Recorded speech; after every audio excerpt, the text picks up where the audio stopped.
Oh, hey, we got to turn it around. John, where'd you go? John, there you are. Hey, we're here in San Diego at the Publish and Profit 2017. I'm here with my good friend John North from Down Under. How are you, John? G'day, mate. And I didn't grab the kit. Mike's on. Good. We lost our connection, so we're redoing this and getting things started again. I already see that somebody is on there watching. But this has been one of the better programs that we've been able to do, and this being your first time, probably didn't know the feeling. All the stories I got, but like Barry crying in the corner and stuff like that, And he's a coach. And he's a coach. And so I'm looking for some excitement there, but it didn't happen. So apparently it's the best ever they've done, Yeah, and I think the next one, based on some of the ideas that we've been kicking around, is going to be even 10 better. 10 times better, 10 times better. Yeah. So what I wanted to talk to you about, because you're one of the leading experts probably on the planet in this area, is why is it important for an entrepreneur from anywhere, any type of job or business or coaching, to even bother writing a book? Well, one of the big things is about you actually centralize your ideas and your business structure. And we did that last night in the bar, right? We tried that.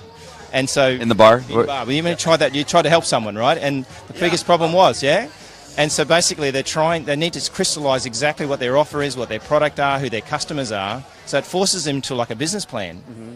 And then from there, they're clear then, and then therefore they say, well, bookmarks so much better because I know who I'm looking for, who I'm giving the book to. Yep. And so really it's a crystallisation of what they already know, but they don't do.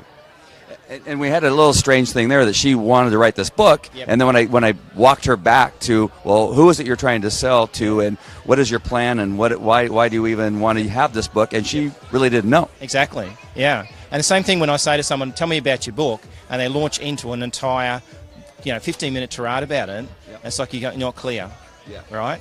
And so when I say to somebody, they say, well, what do I do? I say, I can help you write a book in as little as 90 days without writing a single word and be an international bestseller, right? That's it. Yep. You've told them.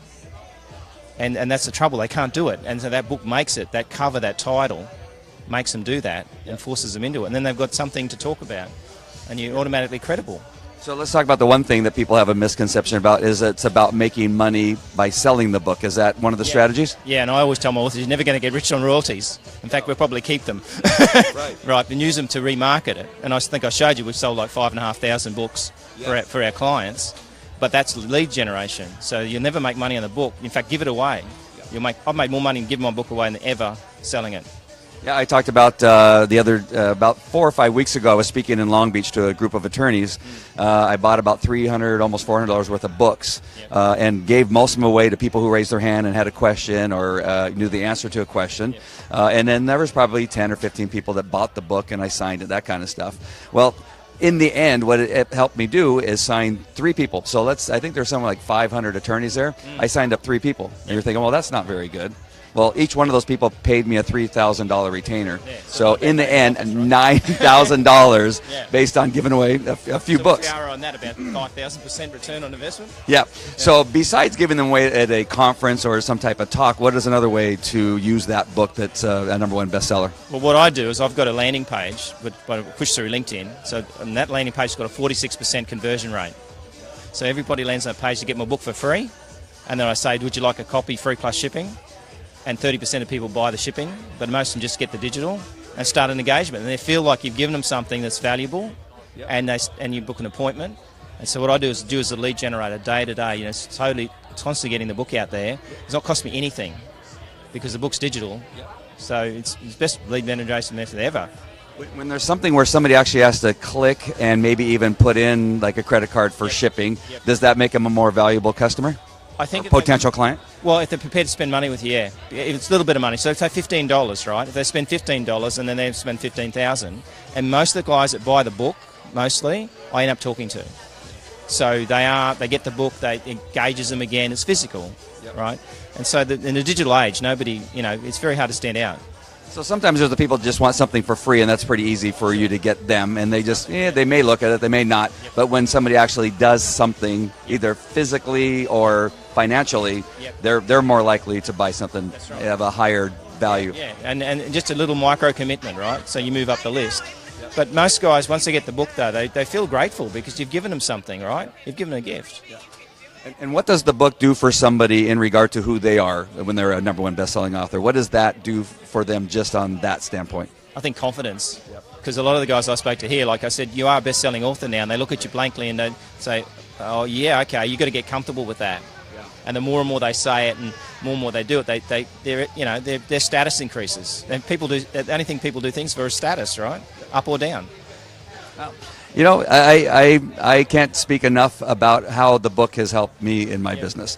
And so what I want to do is speak to you that are watching is that if you don't have a book yet, that you're missing out. Because if you want to make money in business, that right now there's two things you want to consider doing, and one of them is video, or a live video, or just even a recorded video, and have a #1 best-selling book, or a best-selling book. Yeah, at least. You've got something to talk about. I mean, you put up a business card and they're interested. You put up a book, they say, what's that about? Right? It's physical. It gets their attention. So I think the best way to market your business. And is it necessary for it to only be for people that are coaches? Can this work for somebody, say, that's a teacher of cricket?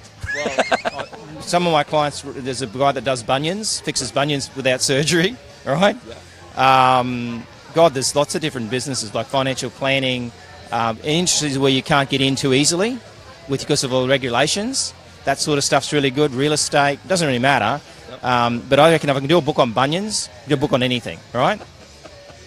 You know, and it actually sells well on Amazon. It actually sells all the time because it's. And I didn't know anything about bunions, but basically it's very painful for women, and surgery is $7,000 and 3 months of off your feet, and you can fix it in 2 sessions, right? So it's actually changes people's lives, but it doesn't seem like that. When you did a market research which I know that you probably almost always do, did you find a lot of experts on bunions? Well, the funny thing about it is he'd actually discovered it by doing Facebook ads. So he was a podiatrist, and by far the bunions ads were working better than all the others. So he'd become the bunion guy, right? He didn't really want to be the bunion guy, but he said it works for him. So, yeah, and he stirred up so much trouble from his book, the surgeons actually reported him to the Podiatry Association and got him audited. Really? Yeah, but Daniel's such a smart guy. He said, I'll be back in a month, I'm clean. Sure enough, back a month later, and he just killed him. Like, he just... You know, and it's like the surgeon said, oh, you're disclaiming surgeons, right? Because you use the word surgery in your book name. Right? Well, that is the one thing you got to be prepared for, because sometimes putting yourself out there, you're going to get the people in your industry who are not going to like you, because now suddenly you have authority over them because you're a best-selling author. But you got to be prepared for that. But you don't care. That's not who your clients are. Good press, right? Yeah, I mean, the Podiatry Associations actually don't like him, or the surgeons don't like him because they're taking money away from him. Podiatrists probably don't like him because they probably drag out the treatment, right? But he's become that elevated expert, and he's basically, so it makes sense. Like, you can become an authority in your marketplace, all right, and that's the big thing. Like, you'll perceive the authority then by writing a book. And even the bunions guy, right, it's quite bizarre. The guy that taught him how to do it, he wrote the foreword for it. In the foreword, he said, I should be writing this book, not you. Right? That's good. So it was brilliant. And the book's not that thick, but it shows, results. And that's the thing. If you can show people results in your book and get people to feedback on that, that's big, right? And I should say, by the way, before we leave this broadcast, that while we were here, we both decided, well, let's go ahead and write another book. And we both became #1 best-selling authors. I'm for the 7th time. How many #1s do you have? This would be 5. Yeah, I want to do another 5. I've got 3 more books in the pipe as it is to write at the same time. But, I think I sold 151 books in the last 24 hours. That's so awesome. Barbara McLean's on here. Let's see. Hey, guys. I'm at an animal welfare conference in Long Beach. Oh, nice. I just talked about Long Beach, right? And so hopefully you are using your book, Barbara, that you took the #1 best-selling status to show your authority at the event that you're out there in Long Beach. Barbara McLean from our community. She wrote a #1 selling book on shelter dogs. And how to market, and so she's out there doing something. So she knows the value of writing a #1 best-selling book. So can you think of one more thing, one more tip, or one more important thing that you want to tell people about writing a book? The main thing is you're an author, not a writer. Yes. Oh, that's a good one. Yeah, and also decide whether it's legacy or logic book. Right? Legacy's dangerous, right? Because legacy can drag out for a long time. If you just make it a logic book, it's logical, it's clean, it's no motion, then that's the best book to write. That's why you're the genius. I'm just happy that I've written more #1 best-selling books than you have. Yeah, I'll catch you up. Don't worry. You may do it by tomorrow. I got 19 virtual summit attendees to write, so that's like 3 books there, easy. Well, you've helped a lot more people write #1 best-selling books and publish them than I have by a long shot.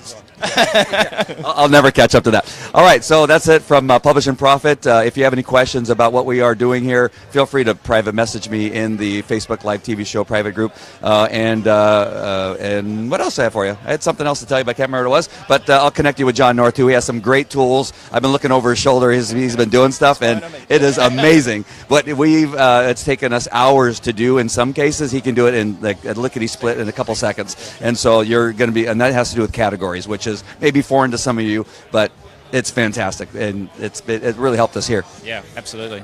Me too. Yeah.